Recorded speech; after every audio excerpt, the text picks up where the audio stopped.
The blessings of Ramadan, the blessings of Ramadan, the blessings of Ramadan. Alhamdulillahi Rabbil Alameen, wassalatu wassalamu ala Sayyidil Mursaleen.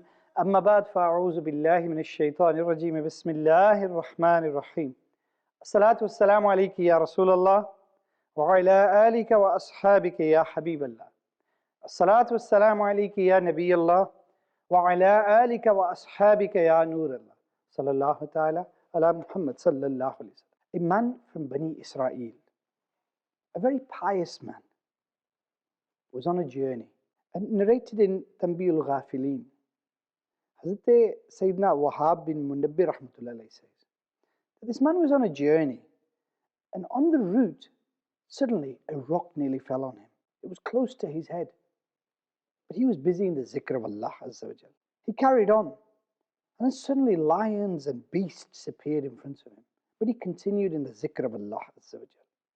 Didn't panic, just peace, cool, calm, collective, carried on with the zikr, carried upon his journey.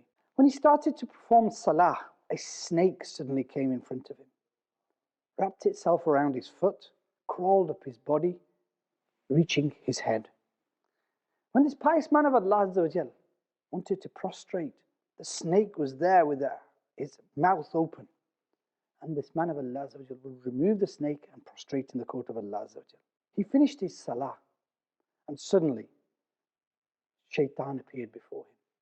He said, "It was me, I was doing all of this to try and scare you, but you're a very courageous man. I'm very impressed by you.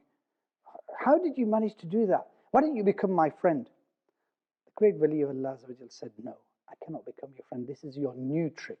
He then said, "Well, okay, why don't you ask me about your family? What will happen to them after you die?" He said, "I don't need to ask you anything. Nothing in relation to my family. Allah Azza wa Jal will take care of them." I said, "Okay, tell me this. Why don't you ask me about how I deceive people?" Upon this, the Wali of Allah Azza wa Jal thought, "Okay, this is good." He said, "Tell me." He said, "Well, I've got 3 traps that I use. The first is stinginess, the second is anger, and the third is intoxication." Explaining these, he said, "When I throw the trap of stinginess, a person gets entangled in the web of wealth. He never thinks he's got enough. He's always fighting for more. He's always wasting his life, leaving obligatory matters, hasn't got time for prayer, hasn't got time for salah. His greed for wealth takes over him until he leaves this world. And he engrosses him in grave sins just to make money. This is how I trap some people." Then the ones with anger. He said, "When people fall into anger, I and my fellow shayateen, the other devils, we play with him as a child plays with a ball, and we throw from one to the other. And regardless of how pious a person is, we always live in hope that one day, in a fit of rage, he will burst out and say something so bad that he will destroy his world and the hereafter. And then, as for the one for intoxication, this is easy. Once he gets intoxicated and hooked on drugs and addicted, we take him towards evil very easily." Now, we see a lot of youngsters who get into drugs and are easily led astray.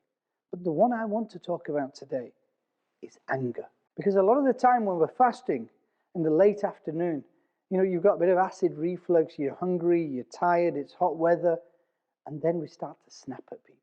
Then we start to be angry at people. Then we start to be impatient with people. And this is not the way of a fasting person. Let me share with you some beautiful things.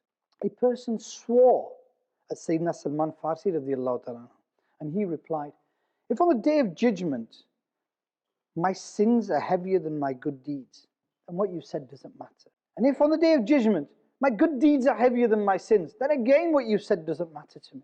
So why should I bother?" Allahu Akbar. Then a person swore at Amir al-Mu'mineen, Hazrat Sayyidina Abu Bakr Siddiq radiallahu ta'ala anhu. And his humble and beautiful Madani reply was truly heart-touching. He said, "You have said these things about me. I also have other faults within me which Allah Azza wa Jal has concealed from you." Allahu Akbar. A person swore at Hazrat Sayyidina Sha'abi radiallahu ta'ala anhu, and he replied, "If you have spoken the truth, may Allah Azza wa Jal forgive me. But if you have lied, may Allah forgive you. Subhanallah. The great wali of Allah, Hazrat Fuzail bin Iyaz rahmatullah alayhi, somebody came to him and said that somebody's backbiting about you and saying bad things about you. He said, I swear by Allah, I will upset the shaitan today. Ya Allah, if those faults are within me, please help me and guide me. And if they're not, then I forgive the person saying this. Subhanallah.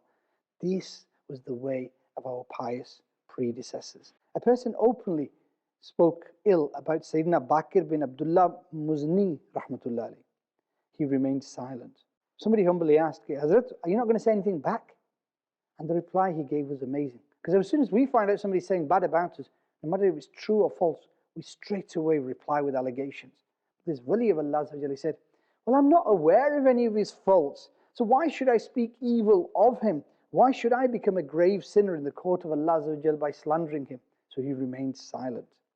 Now today, if we're fasting, and yet during that fast, if we indulge in jealousy, backbiting, tale-telling, malice, breaking ties, lying, swearing, arrogance, quarreling, mocking, and anger and ungratefulness, then the fast may just give us hunger and thirst. What it won't give us is those amazing rewards that Allah Azza wa Jal has promised. It won't give us the amazing blessings that those who fast and keeping control of their tongue, keeping control of their anger achieve.